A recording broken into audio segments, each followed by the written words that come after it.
Alright, so I'm going to talk a little bit about soul reaping changes. I know I made a quick thoughts video yesterday, but that was kind of just a quick purview glance at the patch notes, and I didn't really go in depth on it. I'm going to go a little bit more in depth, particularly since this is blown up all over the forums and Reddit with the Vital Persistence nerf and the nerf to Speed of Shadows.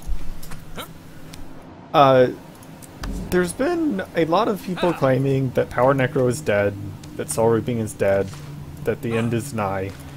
And no, this is all hyperbole. It's not doom and gloom, and the Vital Persistence nerf really isn't that bad. A lot of people have been pointing out that it negatively impacts how long we can sit in Shroud by a fairly large timescale. This is largely irrelevant in practice, because when you're in Shroud, you're not going to be sitting in it so long that the degen is going to matter. And while, yeah, it means you'll have a little bit less life force when you come out of Shroud, it shouldn't be too big of an issue, particularly for Power Necro, since Power Necro is so overstocked on life force generation anyways.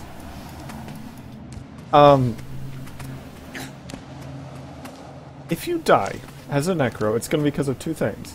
Either you got spiked while your Shroud was on cooldowns, or you're under so much pressure that they just forced you out of Shroud and killed you. In both of those circumstances, Shroud degen rate is completely irrelevant. It doesn't matter.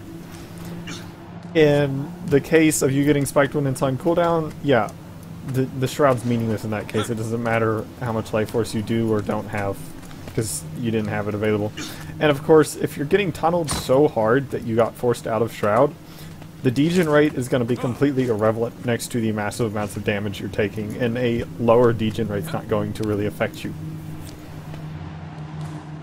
I know it does affect some people's playstyle, because there are some Necros that like to sit in Shroud all the way to 0 every single time, and I'm also going to tell you that most of these Necros are in Bronze, because it's not an effective playstyle. It's not making a good use of the tools available to the class. It's kind of a crutch gameplay style.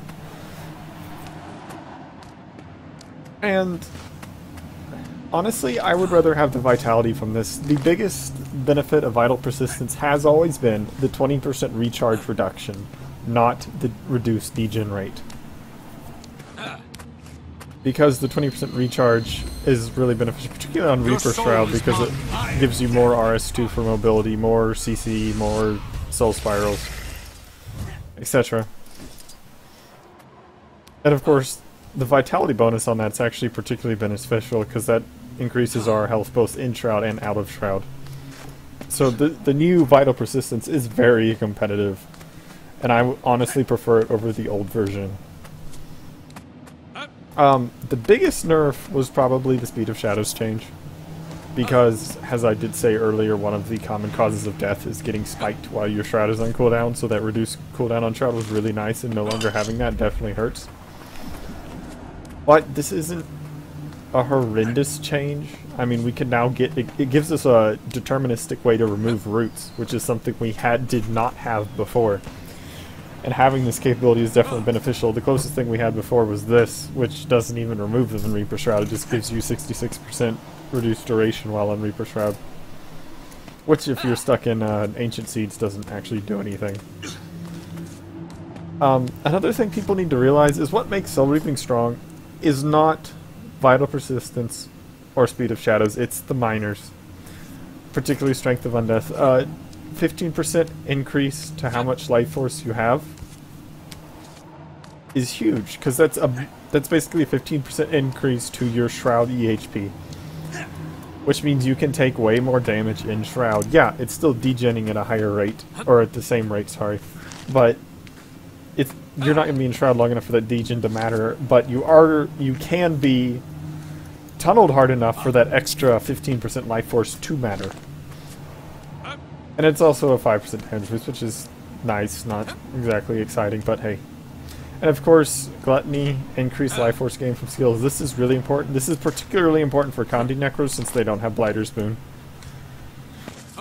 And it also can be very strong on Necromancer or Power Necromancer because of how much life force our weapon sets natively generate, and with this trait, the life force gain is insane.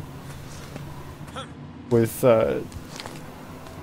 yeah, I don't think I need to go into how insane gluttony greatsword is for Life Force game, particularly with the new Solier. And of course Axe also has a really nice ghastly claws with gluttony. And then Lesser Spectral Armor, that's also nice. It's not the most exciting of the minors in Soul Reaping, but it's still a nice passive proc defense and Life Force gain for us. People have pointed out that with them giving a 25% degen reduction to all shrouds, regardless of whether they have Soul Reaping, as a compromise, that does make Soul Reaping less necessary, and sure, that's true. That's definitely a nice buff to all Necro builds, including non-Soul Reaping ones. It's not going to make everyone stop running Soul Reaping, though. A lot of people have said that Death Magic's better. No, it really isn't. Sorry. It's not that crazy. Now, sure, I'll probably play around with Death Magic, but Gluttony and Strength of Undeath are still going to be better traits, and of course, the Grandmasters on Soul Reaping are very competitive.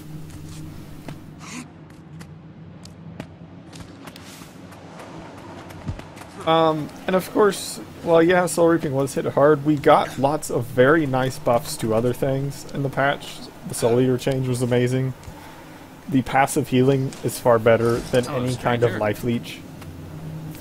Especially since you don't even have to be hitting something to be getting this healing. You can just be kiting someone and you're just getting hit 200 health per second. And you're getting half a life force per second on Shroud, which is really nice.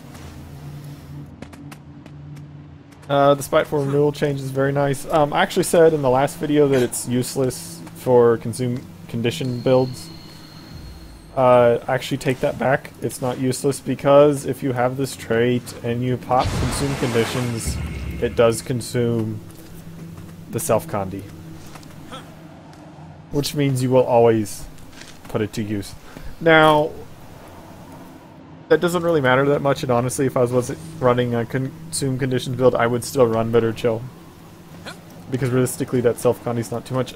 I suppose if you were running a Curses Spite build with Master of Conditions, or Corruption, sorry, it would be a very beneficial thing to have because it does consume the blind.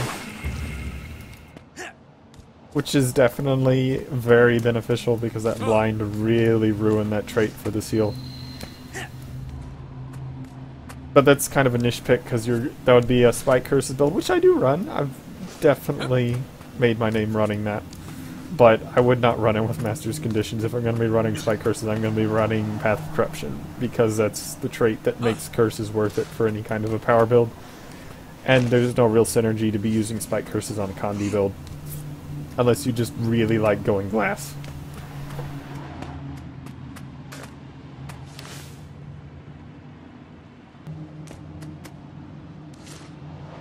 Obviously, it'll take a little bit for the meta to shake out. I'm expecting the meta will still probably look something like this in general for Power Necro.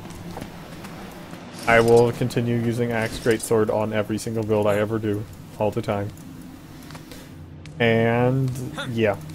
I don't think it's really changing. It'll still probably be Marauder. I'm going to be playing around with runes for all eternity, because I'm always playing around with runes, but, you know. Come here. This patch didn't change a lot of things. It wasn't the end of the world that people said it was. It's not a big meta changer for what Necros are going to be running. It is going to be a big meta changer for what other classes are going to be running, but that's another story entirely. And one that the answer isn't going to be coming quickly, since meta changes, contrary to what the forums will tell you, take a long time to manifest. Usually it'll take at least a month for the meta to really start settling. It'll be about 2 months after a balance patch before the meta's completely locked itself in. And by that time, and this won't even happen with this patch because the expansion will be launched before then, and then the meta's just going to be way up in the air, and yeah. I know some people have claimed that they're just trying to nerf Reaper into the ground so that Scourge is desirable. No, I think they were legitimately trying. I am suspicious that the Speed of Shadows change and maybe the Vital Persistence change were to benefit Scourge, because Scourge couldn't gain anything from Shroud Degen since it doesn't have Shroud. Same thing with Speed of Shadows. And yeah, I can see that, but I don't think that's them just throwing Reaper under the bus either. And honestly, I think the worst nerf was probably Signets of Suffering, because RIP Signet builds. Your soul is mine. Yeah, and we'll just have to wait and see. We'll see what the X-Pack brings. We'll see what the meta brings. The world hasn't ended. The end isn't nigh. Obviously, Necros aren't an Apex meta class, but that was true before the patch, and it's true after the patch, and we're not worse off than we were before.